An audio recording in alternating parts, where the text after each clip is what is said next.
Bonjour à tous, donc sur cette vidéo nous allons corriger la résolution de problème Omicron Persei 8. Donc en classe vous avez sûrement dû voir une petite vidéo de Futurama avec des petits extraterrestres, donc c'est l'activité qui suit. Voilà, donc la consigne qu'on vous demande est de déterminer la distance en kilomètres à laquelle se trouve la planète Omicron Persei 8. Alors on vous donne comme information qu'elle se situe à 1000 années-lumière.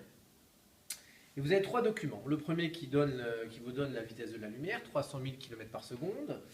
Le deuxième document qui vous rappelle les relations liant la vitesse, la distance et le temps. Et le troisième document qui vous donne la définition de l'année-lumière, c'est-à-dire qui nous stipule que l'année-lumière est la distance que parcourt la lumière dans le vide en une année. Voilà. Alors, pour cette tâche, voici un document qui risque de vous aider. Néanmoins, vous devez avoir certains réflexes. Quand on vous dit déterminer la distance en kilomètres, vous sentez qu'il va y avoir un calcul. Donc dans votre tête déjà, données, relation, calcul, conclusion. Voici la rédaction qu'on attend. Alors voici un schéma qui va vous permettre un peu de réfléchir. Donc ici, pour déjà démarrer l'activité, il va falloir savoir ce qu'on souhaite calculer.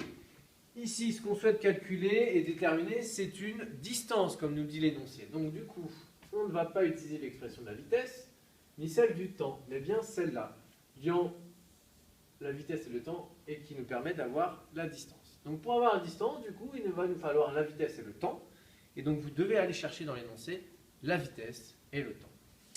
Alors, dans le document 1, on vous donne la vitesse de la lumière, donc 300 000 km par seconde, voici une vitesse, et on vous donne un temps, 1000 ans, c'est-à-dire le temps que met la lumière pour arriver de Omicron Persei. Alors moi j'ai fait un autre choix, j'ai souhaité déterminer une année-lumière d'abord. Donc je vais vous montrer le calcul. Et après, du coup, sachant une année-lumière, je pourrais en multipliant par 1000 déterminer la distance en kilomètres. Je sais que certains en classe ont déjà fait le calcul en mettant directement 6000 ans et en faisant la multiplication, ce qui fonctionne également. Alors, je parle de multiplication. Est-ce qu'on peut multiplier du coup un an par 300 000 km par seconde? Eh ben non. Pourquoi? Puisqu'ici on remarque bien que le temps dans la vitesse est exprimé en secondes et non pas en années. Donc il va falloir donc faire une conversion. Alors un an, tu sais sûrement qu'un an ça correspond à 365 jours. Alors certains souhaitent et se rappellent sûrement qu'on a une année bissextile tous les 4 ans, c'est-à-dire qu'on a un 29 février tous les 4 ans et donc un jour de plus tous les 4 ans. Donc c'est pour ça que j'ai mis le 25, mais vous pouvez faire le calcul sans le virgule 25. Hein. Vous trouverez juste un petit écart ici et ici, mais grosso modo vous aurez le même résultat. Donc on a pris dans un an 365,25 jours. Dans une journée, tu sais très bien qu'il y a 24 heures. Dans une heure, 60 minutes. Et dans une minute, 60 secondes. Lorsque tu multiplies 365,25 jours par 24 heures par 60 minutes par 60 secondes, tu trouves 31 557 600 secondes en une année. Voilà.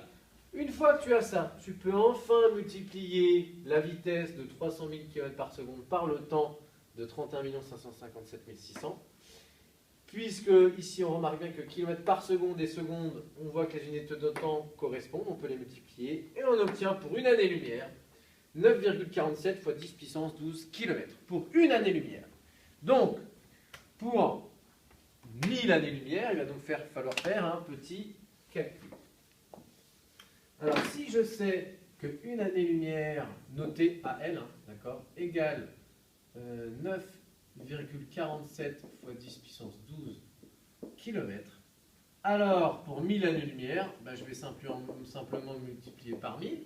Donc on y va, 9,47 fois 10 puissance 12 multiplié par 1000. Alors là, au lieu de le faire à la calculette, moi je t'invite de le faire à la main. Ça t'entraînera pour le brevet en mathématiques. 1000, on va l'écrire en puissance de 10. Et donc 1000, c'est 10 puissance 3. À ce moment-là, tu sais très bien, et que tu as vu en mathématiques, que 10 puissance A fois 10 puissance B, c'est égal à 10 puissance A plus B. Et donc ici, on va avoir 10 puissance 12 fois plus 3 et on va obtenir donc pour la distance en kilomètres de la planète Omicron Persei 8 de 9,47 x 10 puissance 15 kg. Voilà. Je t'invite par contre vraiment à réviser sur ta copie, sur ta feuille, donner, relation, calcul, conclusion, et en n'oubliant pas l'unité. Voilà, j'espère que cette vidéo t'aura bien servi, et n'hésite pas à la revoir plusieurs fois. Bon courage!